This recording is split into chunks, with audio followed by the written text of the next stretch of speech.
ZHF 911 se rattrapa la nuit suivante, criant encore plus fort que d'habitude et réveillant Panonique, qui se leva comme une somnambule et sortit sur la pointe des pieds.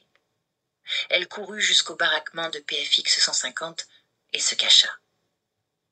Un homme, très grand, mince et puissant, ouvrit en tenant dans ses bras un petit corps qu'il bâillonnait d'une main. Il passa dans le faisceau de la lampe du mirador, et Panonique vit qu'il était très vieux et vêtu d'un costume élégant. Il s'en alla avec son butin. Elle resta tapie dans la boue, le cœur au bord de la rupture. Cela lui sembla durer un temps infini.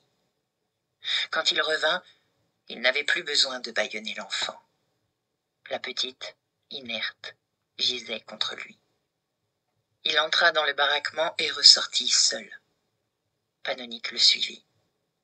Elle le vit entrer dans les logements de ceux qu'on appelait les officiers, les organisateurs en chef. La porte en fut fermée à double tour. De retour sur sa paillasse, Panonique en pleura de dégoût. Le lendemain, elle scruta le visage de PFX 150. Il n'affichait absolument rien. Qui est le vieil homme de la nuit? La petite ne répondit pas. La jeune fille la secoua avec rage. Pourquoi le protégez-vous? C'est moi que je protège. Je vous ai menacé. Le capot Marco vint engueuler Panonique. T'as fini de secouer cette pauvre gosse? En déblayant les gravats, elle se demandait, au comble de la colère, s'il était possible que les prisonniers qui dormaient dans le baraquement de la petite n'aient rien vu ni entendu. Je suis sûre qu'ils mentent. Ils crèvent de peur, les salauds. Moi, je vais intervenir. Elle attendit que la capot Zdena s'approche et lui dit qu'elle sollicitait une entrevue avec un organisateur. Zdena la regarda avec autant de stupéfaction que si elle lui avait demandé une dinde rôtie. Mais rien ne semblait avoir été prévu pour un cas pareil. La capot s'en fut. Il faut croire qu'elle transmit le message en haut lieu, puisqu'il y eut une réponse. C'était hors de question. Panonique fit demander alors si elle avait un recours. « Où vous croyez-vous » lui fut-il répondu. La jeune fille passa la journée à chercher une tribune pour révéler le scandale. Le soir venu, elle n'en avait toujours pas trouvé. Au réfectoire, elle était au bord de craquer. Et si je me levais? Et si je les prenais tous à témoin? Et si je criais ce que je sais? Ça ne servirait à rien. Dans le meilleur des cas, il y aurait une mutinerie qui n'aboutirait qu'à un bain de sang. Dans le pire des cas, les prisonniers resteraient sans réaction, avachis devant leur pitance, et je ne veux pas risquer d'être à ce point dégoûté d'eux. Il vaut mieux que j'intervienne directement. La nuit suivante fut l'une de celles où la vieille ne hurla pas à la lune. Panonique ne se réveilla donc pas et ne put protéger PFX 150. Le lendemain matin, elle enragea. Dire que sans les beuglements de cette sorcière, je dors sans me soucier de rien. La nuit d'après, elle fut tirée de son sommeil par les cris de ZHF 911. Mais quand elle arriva au baraquement de la gamine, l'homme était déjà loin. Elle se lança à sa poursuite et, sans réfléchir, se jeta devant lui. Il se figea et la regarda en silence. « Lâchez l'enfant !» ordonna-t-elle.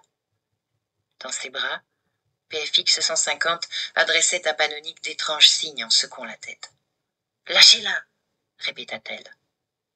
Il restait debout, immobile. Panonique lui sauta à la gorge. « Tu vas la lâcher, oui ?» D'un seul geste, il repoussa l'attaquante et la lança comme un projectile, puis il se dirigea vers les logements des officiers. La jeune fille lui attrapa les jambes et le fit chuter. La petite roula dans la boue. Panonique lui dit de fuir, mais sa cheville était dans la main de l'agresseur qui se releva et partit en la traînant derrière lui. La jeune fille le poursuivit en l'invectivant. « Ordure! C'est facile pour toi, c'est une prisonnière. C'est une gosse, elle n'a aucune possibilité de se défendre. Mais je te préviens, tout le monde le saura. Je le dirai aux capots, qui le diront aux organisateurs. Je le dirai aux spectateurs. Je vais te pourrir la vie. » L'homme la regarda avec hilarité, jeta l'enfant à l'intérieur, puis referma la porte. Panonique entendit un bruit de clé Puis, plus rien. Ce silence était plus inquiétant qu'un gémissement. Je ne connais même pas la voix de ce type. Il n'a rien dit, pensa-t-elle. Elle resta prostrée dans la boue à attendre. En vain. La gamine ne ressortit pas. À la revue matinale, Panonique vit le capot Marco ramener la fillette. Elle sourit à la petite qui avait une mine de déterré. Puis le capot Jean vint sélectionner les condamnés du jour. Normalement, il passait en revue l'effectif et jugeait qui méritait de mourir. Cette fois, sans hésitation, il sortit du rang ZHF 911 et PFX 150. Un frémissement parcourut l'assemblée. On avait beau avoir l'habitude du mal, la condamnation d'un enfant, c'était quelque chose. On ne parvint même pas à se réjouir d'être enfin débarrassé de la vieille. On entendit pour la dernière fois la voix de ZHF 911 qui résonnait toujours à mi-chemin entre le grincement et le ricanement. Les extrêmes s'attirent, on dirait. Il lui était égal de mourir. PFX 150, elle, resta abasourdie de silence.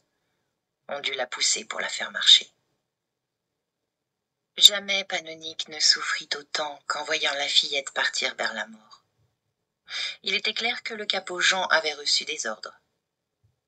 Si je n'étais pas intervenue, il n'aurait pas été si urgent de se débarrasser de la victime, pensait-elle avec horreur. Ce fut un jour atroce. Le fantôme de l'enfant peuplait tous les regards. Panonique ne s'autorisa pas à verser dans le paroxysme de dégoût dont elle était capable. J'ai commis une erreur monumentale, c'est vrai, mais je ne suis pas à l'origine du mal. Donc voilà, je renonce à être Dieu pour cet unique motif que c'était une idée nocive. À cet instant, elle vit la frêle MDA 802 chanceler sous sa lourde charge de gravats. Elle accourut pour aider son amie à porter ce poids. Le capot Marco remarqua ce manège et vint repousser Panonique en gueulant. « Et alors, tu te prends pour Simon de Cyrène ?» La jeune fille en frémit de la tête aux pieds. Cela eût pu la laisser rêveuse que certains capots n'aient même pas l'excuse d'être de sombres brutes sans culture. Ce qui la frappa, c'était que, sans le savoir, le capot avait prononcé les paroles dont elle avait besoin. Simon de Cyrène. Pourquoi n'y avait-elle pas pensé plus tôt? C'était le plus beau personnage de la Bible, parce qu'il n'était pas nécessaire de croire en Dieu pour le trouver miraculeux. Un être humain qui en aide un autre, pour ce seul motif que sa charge est trop pesante sur ses épaules. Je n'aurai désormais pas de plus grand idéal, se jura Panonique.